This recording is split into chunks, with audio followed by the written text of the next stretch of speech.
Hello दोस्तों, welcome to my YouTube channel. आप सभी दोस्तों का मेरे यूट्यूब चैनल पे स्वागत है। जी हाँ दोस्तों, एक बार फिर आपकी सेवा में हाजिर एक और प्रैक्टिकल वीडियो लेकर के। आज मैं इस वीडियो में जो मैं आपको बताने वाला हूँ वो होगा स्लैब की कास्टिंग के लिए जो स्लैब पे सरिया का बिछाया जाता है, उसमें किन किन चीज़ों का विशेष ध्यान दिया जाता है, सरिया में किन सरिये का इस्तेमाल किया जाता है, उसका डायमेंशन क्या होता है, ये सारी चीज़ें आपको मैं विस्तार से बताने वाला हूँ। अगर आप हमारे चैनल पर नए हैं तो कृपया चैनल को सब्सक्राइब जरूर करें और हमको सपोर्ट ज़रूर करें और कमेंट में बताएं कि आपको ये वीडियो कैसा लगा। तो आइए शुरू करते हैं बिना लाग लपेट के। आप देख सकते हैं नीचे आपका फ्लोर है, फ्लोर के ऊपर से आप देख सकते हैं आपका सीढ़ी है।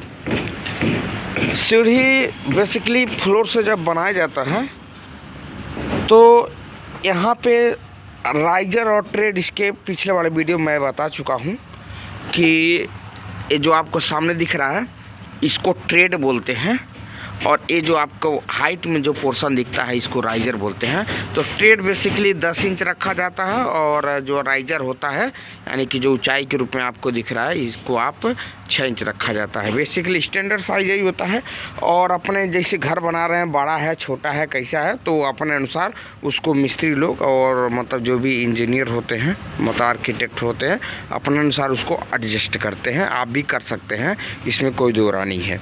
अब रही बात अगला सीढ़ी का जो पोर्शन मैं आपको बताने वाला हूँ, ये जो चौताल बोलते हैं, जहाँ पे आकर के ब्रेक दिया जाता है, दोनों पोर्शन जहाँ पे आकर के मिड पॉइंट आकर के मिलते हैं, यानी कि जो नीचे से आपको आकर के यहाँ पे मिलता है और यहीं से जो ये अप होता है सीढ़ी का जो पोर्शन होता है यहाँ पे, इसको चौताल मतलब जो भाषा होता है, मतलब देसी भाषा एक तरीके से बोलें तो इसको चौताल बोलते हैं। चौताल पे आकर के इस तरीके से आप देख सकते हैं मिला हुआ है। अब इसके बाद चौताल पे ये लैपिंग दी जाती है। आप देख सकते हैं ये लैपिंग दी गई है, लैपिंग दी गई है, छत से डायरेक्ट वहाँ से मिलाया गया होता है। तो इसके लिए क्या किया जाता है, आप देख सकते हैं ये जो लैपिंग है यहाँ से जो चौताल से ही निकली होती है, राड होती है। ये देखिए नीचे वाला जो राड होता है आपका, मैं आपको अच्छे तरीके से दिखा दूँ। अगर देखिए ये जो है 12 mm का सरिया है, नीचे देख सकते हैं आप 6 इंच स्पेसिंग है, और ये 6 इंच स्पेसिंग जो इस तरीके से है आपका राड, ये 6 इंच है। और ये पूरा देखिए आपका यहाँ से वहाँ तक गया है, टोटल एक लंबा सरिया, इसमें से अंदर से लैपिंग होता हुआ पूरा इधर से लैपिंग आपको मैं आगे दिखाऊंगा। ये जो है सरिया आगे तक बढ़ा है, क्योंकि अगर इसको लैपिंग बेहतरीन तरीके से नहीं देंगे तो फेलियर होने के चांसेस होते हैं। और देख सकते हैं बाइंडर के रूप में इसके ऊपर एक मेन बार हो गया, तो मेन बार नीचे है 12 mm का, उसके ऊपर आप अब 10 mm का देख सकते हैं। ये वाला यहाँ से यहाँ तक गया है, टोटल यहाँ से वहाँ तक। तो इसका भी स्पेसिंग क्या है, 6 इंच है। इसके बाद से इस तरीके से पूरा यहाँ से वहाँ तक बिछा दिया जाता है, और इसको तार के माध्यम से, वायर के माध्यम से क्या कर दिया जाता है, आप देख सकते हैं हर एक जॉइंट पे, देखिए हर एक जॉइंट पे ये तार से बांधा गया होता है इस तरीके से, ताकि ये कहीं भी तार आपका जो भी मतलब स्टील है अर्थात जो सरिया है वो जिस जगह फिक्स कर दिया जाए तो उसी जगह पे फिक्स रहे। तो इस बात का खासा ध्यान रखा जाता है। 6 इंच स्पेसिंग टू स्पेसिंग आप देख सकते हैं पूरा, और जो लैपिंग वाला सरिया आप देख सकते हैं जो मेन बार है इसको आगे तक बढ़ा दिया गया होता है। और कहाँ तक देख सकते हैं इस तरीके से आप देखिए, ये जो नीचे से आया देखिए यहाँ से वहाँ तक आगे बढ़ा दिया गया है, ताकि ये फेलियर होने के चांसेस, इसका स्लैब का और सीढ़ी का दोनों का जंक्शन क्या हो, मजबूत हो, स्ट्रांग हो। और इसके बाद से मैं आपको दिखाऊँ, यहाँ पे ये देख सकते हैं जो बीम दिया जाता है, बीम प्रोवाइड किया जाता है स्लैब के नीचे, देख सकते हैं पूरा यहाँ से वहाँ तक पूरा आपको दिया जाता है। और इसमें अपने अनुसार लोग रॉड प्रोवाइड करते हैं। अगर छोटा है तो कम से कम 5 राड, यानी 3, देखिए 1 2 3, यानी 3 राड नीचे होता है, 2 राड नीचे 3 राड भी आप ऊपर कर सकते हैं, कोई दिक्कत नहीं है। लेकिन आपका कैसा है कैसा नहीं है, घर छोटा है कि बड़ा, इस बात पे भी ध्यान दिया जाता है। आपका बजट कैसा है, मान लिया आप छोटा बजट घर बनवाते हैं, उस पर ध्यान दिया जाता है। उसके बाद देखिए मेन बार के रूप में आप देख सकते हैं नीचे ये जो स्लैब की कास्टिंग होती है दो तरीके से होती है, वन वे स्लैब एक होता है, एक टू वे स्लैब होता है।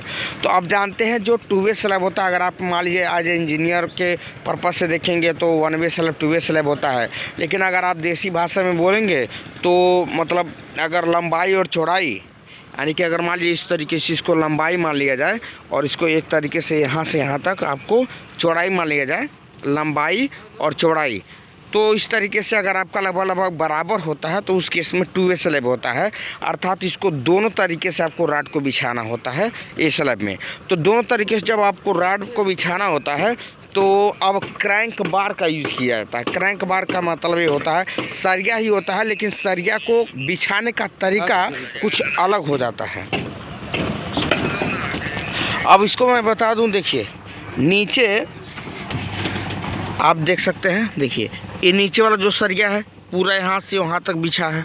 इस तरीके से पूरा देख सकते हैं नीचे वाला सरिया बिछा हुआ टोटल यहाँ से वहाँ तक। अब क्या किया गया होता है इसमें कि ये वाली जो डिस्टेंस है आपकी यहाँ से यहाँ तक, L/4 पे क्रैंक बार उठता है। क्रैंक बार का मतलब होता है एक तरीके से सरिया को मोड़ना। सरिया को देख सकते हैं आप किस तरीके से मोड़ा गया होता है। आपके जानकारी के लिए मैं बता दूं, देखिए यहाँ पे आपको दिख रहा होगा सरिया थोड़ा सा उठा हुआ पोर्शन, ठीक चला गया वहाँ पे। फिर अल्टरनेट में ए वाला सरिया नीचे रहेगा, फिर अगला वाला सरिया क्या होगा, फिर क्रैंक बार उठेगा, फिर अगला वाला सरिया नीचे रहेगा, फिर अगला वाला क्रैंक बार अल्टरनेट करके। अगर ई वाला सरिया अगर आपने इसको उठाया हुआ है, यानी कि यहाँ से मोड़ा हुआ है L/4 पे, L/4 का मतलब होगा कि जितनी आपकी लंबाई है उसकी 1/4 पे क्रैंक बार टूटता है, वो भी जॉइंट से।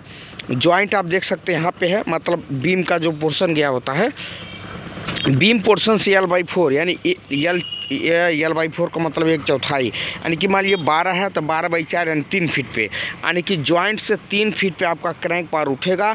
और ये उठ करके जैसे 3 फीट इधर है तो 3 फीट इस जॉइंट से उधर भी आपका जा करके फिर इस तरीके से सपाट हो जाएगा और आगे इस तरीके से बढ़ जाएगा। तो इस तरीके से L/4 का ध्यान दिया जाता है। और ये जो पोर्शन जो आपको दिख रहा होगा ये दोनों साइड से, क्योंकि जॉइंट मतलब जो है बीम का पोर्शन इधर भी आ रहा है और उसके बाद से बीम जो ये आप देख रहे हैं बीम का पोर्शन इधर भी आ रहा है, और उसके बाद से आप देख सकते हैं बीम का पोर्शन इधर है। तो बीम से देखिए यहाँ पे भी क्रैंक बार आपका यहाँ पे उठा हुआ है, आप देख सकते हो यहाँ पे। तो सारे तरफ से ध्यान दिया जाता है कि कहाँ से हमको क्या उठाना है। तो चारों तरफ से ये देखिए बीम उधर भी है, तो चारों तरफ से ये मतलब 3 फीट के डिस्टेंस पे आपको उठा दिया जाता है। फिर वहाँ से आगे उसको प्रॉपर इस तरीके से, फिर इसके ऊपर आप मतलब सरिया एक मान लीजिए अगर ऐसे बिछा रहे हैं तो एक आपको ऐसे बिछाना पड़ता है, यानी कि बाइंडर के रूप में। यानी कि मेन बार एक होता है, एक डिस्ट्रीब्यूशन बार होता है। इस तरीके से सरिया को प्रॉपर तरीके से पूरे में बिछा दिया जाता है। और दूसरी चीज़ आप देख सकते हैं कि इसमें आप बिजली का कनेक्शन किया गया है, मीन्स वायर का जो कनेक्शन किया गया है ये आपको पाइप के रूप में यहाँ पे आपको दिख रहा है। तो इस तरीके से तमाम सारी चीज़ों का ध्यान दिया जाता है। अगर आप नए व्यूअर हैं, अगर आपको जानकारी लेनी है कि कैसे कैसे बनानी होती है, तो इन सब सारी चीज़ों का ध्यान दिया जाता है। L/4 का विशेष ध्यान दिया जाता है।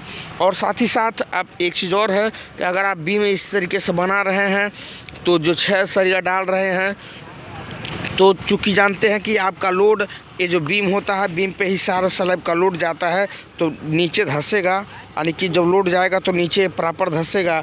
तो नीचे जब धंसेगा तो आप जानते हैं कि जहाँ नीचे वाला पोर्शन आता है टेंशन डेवलप होगा, यानी तनाव डेवलप होगा, और ऊपर वाले पोर्शन में कंप्रेशन अर्थात कंप्रेशन यानी संपीड़ितता एक तरीके से बोलते हैं डेवलप होगा।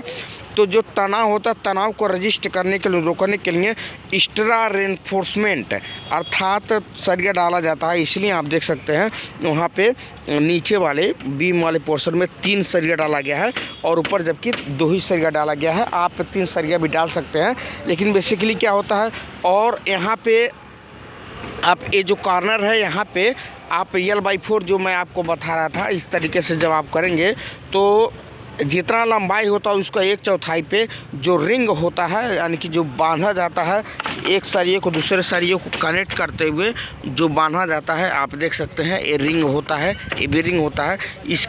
इसकी जो स्पेस होती है, यानी कि जो बांधने का जो तरीका होता है जॉइंट से 4-4 इंच पे होता है L/4 तक। फिर उसके बाद से जो बीच में जगह आपका बचता है जॉइंट से पहले बीच में, ये टोटल आपका 6 इंच पे होता है। फिर जा कर के जैसे आपका जॉइंट पकड़ने वाला होता है तो L/4 यानी जॉइंट से L/4 पे आपका 4 इंच पे वो डाला जाता है। तो इन सारी बातों का ध्यान रखा जाता है बीम में, और साथ साथ स्लैब कास्टिंग में सरिया को बिछाते समय इन सब चीज़ों का अगर आप ध्यान रखते हैं तो जितना आप बजट लगा रहे हैं, जितना आप सरिया बिछा रहे हैं, उतना ही में ही आपको मजबूती बेहतरीन मिलेगी, बहुत अच्छा मिलेगी। तो इन सारी चीज़ों का ध्यान रखा जाता है। अगर आपको ऐसी ही वीडियो चाहिए तो हम बने रहिएगा हमारे साथ, और भी सपोर्ट कीजिएगा, दोस्तों को शेयर कीजिएगा और बने रहिए हमारे साथ। इस तरह वीडियो देखने के लिए आपका बहुत बहुत धन्यवाद। Thank you.